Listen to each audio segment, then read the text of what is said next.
Hello, What Culture? My name is Simon Miller, and it's done. It's in the books. We can never see it again because you can only have the first time once. But yes, the first ever all-women's WWE pay-per-view is in the books.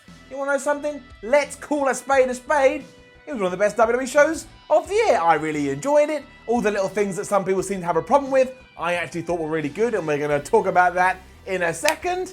I don't really have that many complaints. I've kind of summed up everything I'm about to talk to you into a little ball there, but that's what I like to do. I like to give a little something to everybody.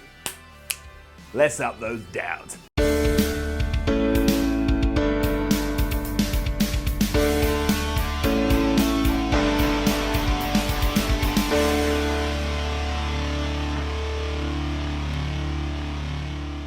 So we will start by addressing a couple of overarching things that the Twitterverse were talking about around about 12 to 15 hours ago. So one, I actually enjoyed the fact the set looked different. Okay, it looked a bit like a glorified house show, but I don't care because the fact it looked different meant my eyes straight away were invested, and the damn crowd was so good from beginning to end. Well, all this for me, it gets one big up. And then we began properly with Trish Stratus and Lita taking on Alicia Fox and Mickie James, and it was just a nice little walk down Nostalgia Lane. I love Nostalgia Lane.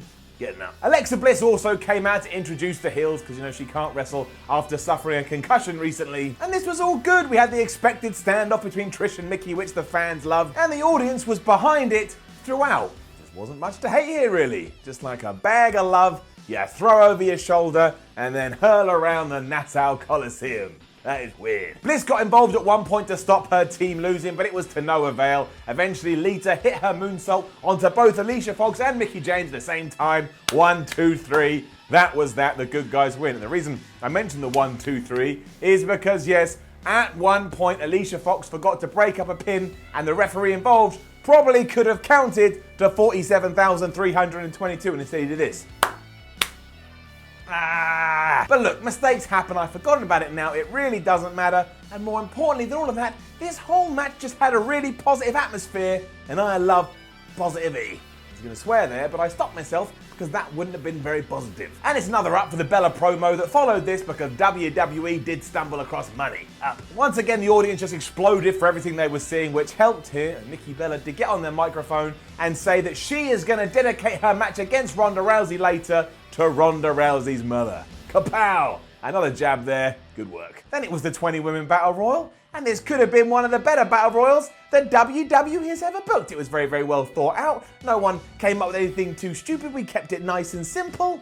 Getting up. I'm also a big fan of the fact that WWE let every single woman have her entrance, because not only did it make this feel different, which is a key about all of Evolution, but it allowed a spotlight to be shone on every single wrestler that was walking down that aisle, so you knew who was in the damn match to begin with, and it made them all feel important. The match itself began with everybody turning on the Iconics because during their entrance, they'd ragged on everybody, so they were in everybody's bad books. And then, yeah, sure, it was your usual battle royal, just bodies being flown out everywhere, but again, because it was nice and simple and well produced, it ticked all the boxes. There was a cool moment where Mandy Rose eliminated her friend Sonya Deville, mostly for the expression on Mandy Rose's face. She sold that perfectly, and then we had a little segment between Nia Jax and Tamina. Now, look, I'll be honest, I don't really understand the buzz behind those two going at it, but again, what does it matter? I'm an idiot. Who cares what I think? The fans loved it. They did a Roman Reigns tribute, which was nice, and eventually we just started throwing bodies over the top because we had to clear some wrestlers out. Eventually we got down to our last four, which were indeed Asuka, Ember Moon, Tamina,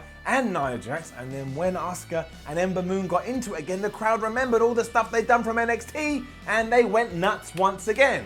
Now, it kind of sucked when Ember Moon did throw Asuka out. Nobody, none of the commentators went, oh, can you believe it? Ember Moon finally beat Asuka, because that was the whole point of the storyline down in NXT, but whatever. There's just a little bugbear of mine, just a little one. It was big push time for Ember then as well, because she got rid of Tamina before turning around and facing her friend Nia Jax, even though on Raw every week, we just kind of play a bit loose and fast with that. Some of they're friends, some of they're not friends, but let's not worry about that today. And then, in what was a badass moment for me, it turned out Zelina Vega hadn't actually been eliminated, and all of a sudden I thought, oh my gosh, my random prediction I made on the Evolution Predictions video, but a few days prior to this event, was actually going to come true, but obviously it didn't. She got thrown out of there. Eventually Nia Jax took Ember Moon. She got held out there as well, your winner, and new #1 contender for the Raw Women's Championship, Nia Jax. And honestly, again, this was all right. And yeah, fair criticism. Maybe this wasn't the most exciting winner in the world. Maybe we could have picked like an underdog.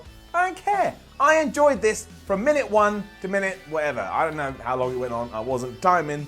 That would be weird. Get set up. Then it's another up for Toni Storm versus Io Shirai.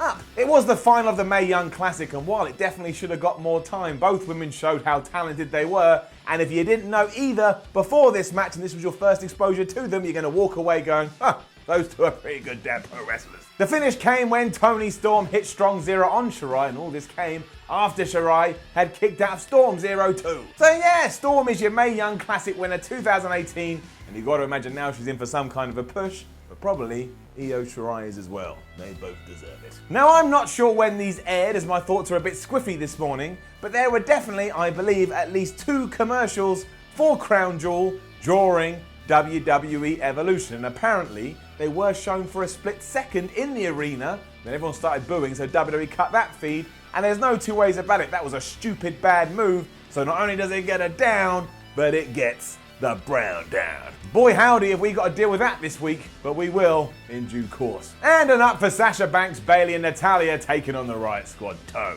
Now I will say this, I still believe that Sasha Banks, Bayley and Natalya should have been featured in a more important match than this, because no disrespect to it, it did feel a little bit throwaway, especially when we could have had Sasha Banks and Bayley here reliving their magic from NXT way back when. So that it is going to get it down. But as for the match itself, it was fast-paced, action-packed, and the finish sequence especially got everybody excited. Sasha Banks hit an Eddie Guerrero-inspired frog splash onto one of the Riot Squad. I can't even remember who it is. I think it was Liv Morgan, but I'm a moron and don't remember. It was just a good time. Just a good time. Let's all have a good time. Up. And then it was NXT time as Shayna Baszler were taking on Kairi Sane, and I'm really sorry to report that's getting up too. On a personal note as well, I always enjoy seeing Sane, because I like to think someone somewhere has got to be watching pro wrestling for the first time ever, and then they see Kairi Sane make her entrance, and they have to come to terms with the fact this lady thinks she's a pirate. That pleases me. That makes me feel all warm and fuzzy inside. Unsurprisingly, the story here was about Shayna Baszler focusing on Kairi Sane's arm, and that not only helped Baszler's offense, but it also screwed up Kairi's too, because she was trying to execute moves and she couldn't because her arm was in agony. They spilled outside eventually after Kairi Sane hit one of the most nuts and impressive crossbodies to the outside I've seen on WWE in years, and then a bunch of assholes got involved at ringside. Jessamine Duke and Marina Safir went after the champion, but thankfully she was able to fight them off, but eventually Duke blindsided her. That allowed Shayna Baszler to lock in the Kirifuda clutch. Sane.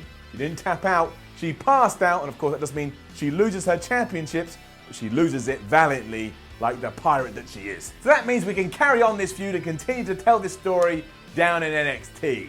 I'm alright with it. We then got to my most anticipated match, and surely something that must be considered the best thing we saw all evening. Charlotte Flair versus Becky Lynch, last woman standing. Not only does it get an up, sprinkle that gold, it's getting a golden up. Given that it was fought under last women standing rules, they went absolutely bonkers, and there was tables, there was ladders, there was chairs, there were kendo sticks, and these two actually trying to kill each other. Not actually, not literally, but figuratively, it seemed like they were trying to kill each other. And let me say this wasn't just a good women's match on a women's pay-per-view, take gender, throw it out the window. This was just a good pro wrestling match, hands down. The highlight came when Charlotte did lay Becky Lynch out on a table and then climbed the top rope and threatened to moonsault through it. Before she could get there, Becky Lynch got on the apron, she assumed the powerbomb position, and she powerbombed Flair through the table. The challenger couldn't answer the count. Becky Lynch is still your SmackDown Women's Champion. And also, I will say this, when Becky Lynch lost the title a couple of years ago to Alexa Bliss, she lost after being powerbombed through a table. Callback, ladies and gentlemen, callback. You should absolutely go and watch this if you have some spare time later. It is off the charts, and you should also go check out the vignettes beforehand, where we did see Becky Lynch say to Edge from SmackDown 1000, I don't like myself, I love myself. And as I recall, when I watched that live, everybody cheered, and yet on this WWE edited clip, everybody booed. I don't know what that was about. But I do know I have ears, and I do know that things changed, and I also know I have the powers of ups and downs. Down. And then it was main event time. This was doubly pleasing because given the time of the show, I then realised, oh my gosh, we're not going 4 hours, and pay-per-views are always better when they don't go 4 hours. And Nikki Bella versus Ronda Rousey for the Raw Women's Championship. You already guessed it. It was very good. Up. It did exactly what it needed to do, and the Bellas kept distracting the ref so Brie Bella could get involved, and mostly Ronda Rousey sold for lots of this. Now, I don't necessarily agree with that. I think sometimes, given that she's Ronda Rousey, she can just run wild. But look, she is really good at selling. She's got really good facial expressions, and I bought into this hook, line, and sinker. At one point, the champ did kick out of the Rack Attack 2.0, and Nikki Bella looked like she had just seen a ghost. Then Ronda Rousey applied the armbar. Nikki Bella struggled, but she couldn't get out of there. She tapped. Ronda Rousey retains. We then had a shot of Nia Jax watching on a TV backstage, and all the women came out to the top of the rampway to celebrate, and Becky Lynch and Ronda Rousey clinked their title belts together. And it was, I tell you, go and watch WWE Evolution. It's an absolute surprise in the sense of how high they took the bar, and I'd be alright if they did this a couple of times a year. It was just very well executed. Good work all round. Now, don't forget to leave a comment below and let us know what you thought about WWE Evolution. Like, share, and subscribe. Head on over to WhatCulture.com. You can read yourself more articles and follow WhatCulture on Twitter at WhatCulture WWE. My name is Simon from WhatCulture. Thank you very much for watching. And look, we got a crazy week this week, so make sure you put it in your diaries. Tomorrow, Raw ups and downs. The day after that, SmackDown ups and downs. Then at some point on Friday evening into Saturday morning, yes, we will do it. Look, I've got a job to do, and we'll talk about it when we get there, but we will do ups and downs for WWE Crown Jewel. How in the hell is that show even going ahead? I'll see you soon.